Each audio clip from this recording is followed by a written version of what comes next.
Lancement de la campagne pour la sensibilisation au civisme fiscal et à la gestion des deniers publics par le chef de l'État, Félix Tshisekedi. Cette campagne vise à encourager les contribuables à accomplir leurs obligations fiscales.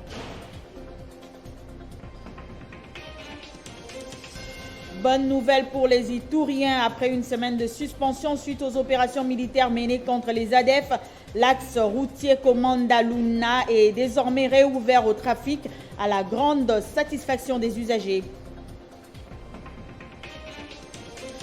Et puis nous irons en Guinée où les putschistes au pouvoir ont annoncé l'ouverture à partir de mardi 14 août d'une série de consultations avec les forces politiques, la société civile et les représentants des compagnies minières pour préparer la formation d'un nouveau gouvernement. Essentiel de l'actualité sur Télé 50, bienvenue à tous. Le chef de l'État Félix Tshisekedi a lancé samedi la campagne pour la sensibilisation au civisme fiscal et à la gestion des deniers publics. Cette campagne vise à encourager les contribuables à accomplir leurs obligations fiscales et organisée par la Coordination pour le changement des mentalités en collaboration avec les ministères du Budget, des Finances et les régies financières. J'ai tenu, au milieu de toutes les priorités liées à mes responsabilités, à marquer d'une pierre blanche cet événement, ce qui témoigne de ma détermination à changer de paradigme dans la gestion de la chose publique. Ma joie est d'autant plus grande que la campagne touche à un sujet d'une importance capitale pour le développement de notre pays et s'inscrit dans la droite ligne de ma vision, traduite par mon plan quinquennal en cours d'exécution par le gouvernement de la République. Il est universellement reconnu que l'impôt joue un rôle essentiel dans le développement des nations. Par l'impôt, les États mobilisent les ressources qui leur permettent d'intervenir dans plusieurs domaines qui sont déterminants en termes de développement, tels que la mise en place d'infrastructures, la couverture sociale, l'éducation, les soins de santé, le logement, l'eau, l'électricité ou encore la sécurité. Dans l'actualité également, les bureaux de l'Assemblée nationale et du Sénat confirment l'ouverture de la session ordinaire de septembre ce mercredi 15 septembre, conformément à l'article 115 de la Constitution. Une session essentiellement budgétaire et de son côté, le gouvernement a adopté en Conseil de ministres l'avant-projet du budget 2022 qui s'élève à 10 milliards et 400 millions de dollars américains. Pour rappel, le taux d'accroissement est de 45% par rapport au budget de l'année en cours. Et au ministère du portefeuille, la ministre d'État était devant la presse pour présenter le travail réalisé durant les 137 jours depuis sa prise de fonction. Face aux professionnels des médias, Adel Kaïnda a salué les efforts fournis dans la relance des entreprises publiques congolaises. Nommée le 27 avril de l'année en cours, la ministre d'État, ministre du portefeuille Adel Kaïnda, a effectué la restitution de ces 130 jours du fonctionnement devant la presse congolaise. Le devoir de redevabilité oblige. Depuis ma nomination jusqu'à ce jour, les principales actions menées sont les suivantes. La recherche de la cohésion au sein du ministère du portefeuille et de l'efficacité. Les échanges entre les mandataires des entreprises publiques afin de leur présenter ma vision. La rencontre avec le mandataire des sociétés d'économie mixte, la désignation urgente des nouveaux censeurs faisant partie des membres du cabinet du ministère du portefeuille, la revue du portefeuille de l'État. Grâce à la revue du portefeuille réalisée cette année, un diagnostic sévère a été posé pour matérialiser la relance des entreprises encore viables. Quand je vous parle de la restructuration profonde, ce qui veut dire que nous irons en amont et en aval. Aujourd'hui, nos entreprises, la mission, nous comme guerrières, que nous puissions arriver à faire sortir ces entreprises du bourbier. Devant la presse, Adel Kaïda a peint le tableau présentant la situation des entreprises publiques congolaises et démontré les efforts entrepris par son ministère pour la relance des activités dans son secteur et matérialiser la vision du chef de l'État qui met l'homme au centre de tout, le peuple d'abord. Pour Adel Kaïda, les efforts fournis vont favoriser un apport efficient des contributions du portefeuille au budget de la République démocratique du Congo. Séminaire sur le kabylisme, Jean-Marie Kassamba, conseiller en communication de Joseph Kabila, a parlé des réalisations du président honoraire. Tous les domaines de la vie ont été évoqués et talents de l'ombre à la lumière, le travail de titan abattu par Joseph Kabila. Pour clôturer en beauté la première semaine de ce tout premier séminaire idéologique sur le kabylisme, le coordonnateur de ce mouvement, Junior Petit, a fait appel à un privilégié dans l'histoire de la gouvernance de Joseph Kabila. Actuellement, membre de son bureau privé, Jean-Marie Kassamba a été chargé de la visibilité coup sur coup des 5 chantiers de la République et de la révolution de la modernité, des programmes phares de l'ancien président de la République qui lui ont permis de transformer le pays. Joseph Kabila, il a désenclavé la République démocratique du Congo, désenclavé. En 2001, lorsqu'il arrive pour aller seulement au Hamata d'ici, on mettait des jours. Il est allé même plus loin. Il a réunifié le Kasaï avec Kinshasa en jetant le pont sur le Luangue. Pour Jean-Marie Kassamba, le kabylisme, comme le lumumbisme, sont des idéologies qui partagent en commun plusieurs valeurs, telles que l'unité du Congo, son intégrité et même la dignité du Congolais qui ne se marchande à aucun prix. Pendant plusieurs heures, l'hôte a répondu aux questions de l'audience avec beaucoup de tact et de pragmatisme. Mais ce qu'il a fait, c'était au-delà de ce qu'un homme de son âge pouvait faire.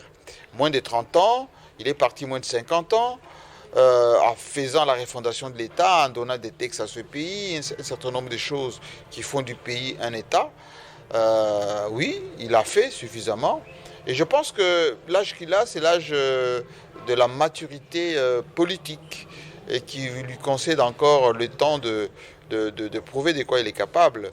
Maintenant, comme cette pensée est épousée par beaucoup de Congolais aujourd'hui, notamment la jeunesse, ça relève, on va dire, d'une pensée qui devient idéologie politique, qui doit être partagée par l'ensemble des compatriotes.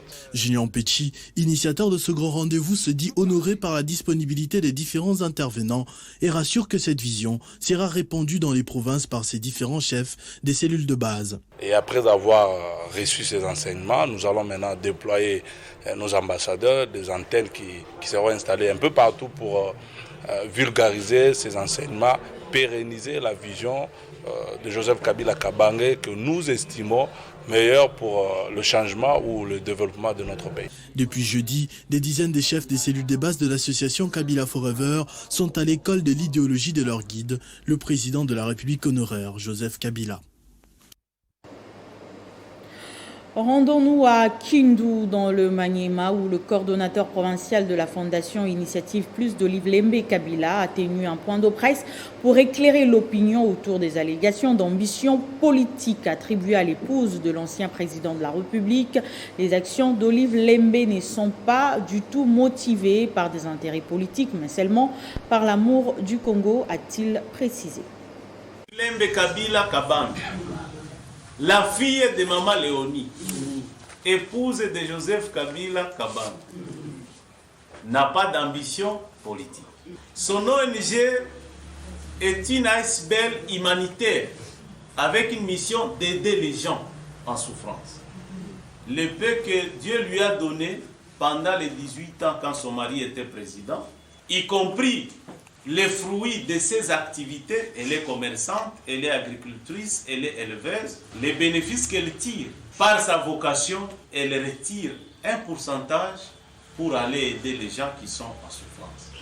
Mais elle m'a dit de vous dire qu'elle ne se prépare pas pour devenir candidate présidente de la République. Elle n'en a même pas l'ambition, mais ceux-là qui voulaient qu'elle le soit doivent transférer leur fanatisme, leur sympathie et leur amour à son mari, Joseph Kabila Kabange, qui lui est politique. Et au moment venu, si ce vaillant et élégant homme s'est décidé de retourner en politique, de se représenter comme candidat, ou de choisir l'un de ces grands combattants et militants comme candidat, personne ne pourra nous interdire, nous des Hippolytes, de soutenir papa. Et ça doit être dit clairement, sans détour. Et voilà donc, continuons avec nos actions humanitaires. Et puis cette bonne nouvelle pour les usagers du tronçon routier Komanda-Luna sur la nationale numéro 4 dans la province de l'Ituri. Après une semaine de suspension suite aux opérations militaires menées dans cette partie du pays contre les rebelles ADF, le trafic a dorénavant repris sur cette zone route depuis hier vendredi à la grande satisfaction des passagers. Sous une pluie battante, 200 tonnes de véhicules ont quitté Komanda pour Luna et vice-versa.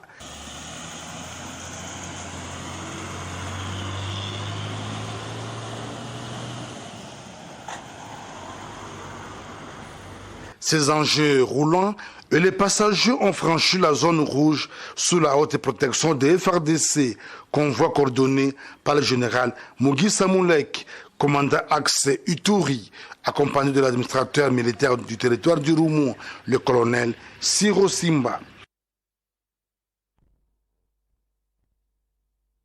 Faut-il rappeler que le trafic sur cette tronçon a été suspendu il y a une semaine, occasion pour les autorités et le comité de transporteurs de mettre en place de nouvelles stratégies pour mieux sécuriser le convoi. Cette route étant économiquement importante, elle permet d'intensifier des échanges commerciaux entre la province du Lituri, la Chopo et celle du Nord Kivu. Les soucis ardents du président de la République, Félix Antoine Tshisekedi Tshilombo, imprimés par le gouverneur militaire de l'Ituri, le lieutenant-général Luboyanka Chama Johnny, et de restaurer irrégulièrement la paix et faciliter la libre circulation de civils. Ceci, ça convoi. Et l'actualité sur le continent nous emmène en Guinée où les putschistes au pouvoir ont annoncé l'ouverture à partir des mardi 14 août d'une série de consultations avec les forces politiques, la société civile et les représentants des compagnies minières pour préparer la formation d'un gouvernement. Annonce faite samedi soir sur la télévision nationale. Le colonel Ndoumbaya remercie par ailleurs les Guinéens pour leur adhésion massive à sa vision exprimée à travers des scènes de joie dans l'ensemble du pays après la chute du président Alpha Condé. Ce journal est terminé, place au rappel de titres. Lancement de la campagne pour la sensibilisation au civisme fiscal et à la gestion des deniers publics par le chef de l'État Félix Tshisekedi. Cette campagne vise à encourager les contribuables à accomplir leurs obligations fiscales. Bonne nouvelle pour les Ituriens, après une semaine de suspension suite aux opérations militaires menées contre les ADF, l'axe routier Komanda-Luna est désormais réouvert au trafic à la grande satisfaction des usagers. Et pendant ce temps, en Guinée, les putschistes au pouvoir ont annoncé l'ouverture à partir des mardi 14 août d'une série de consultations pour préparer la formation d'un nouveau gouvernement. C'était l'essentiel de l'actualité. Merci de rester fidèle au programme de Télé 50. Je vous retrouve lundi à 19h pour la grande édition du journal, avec le même plaisir.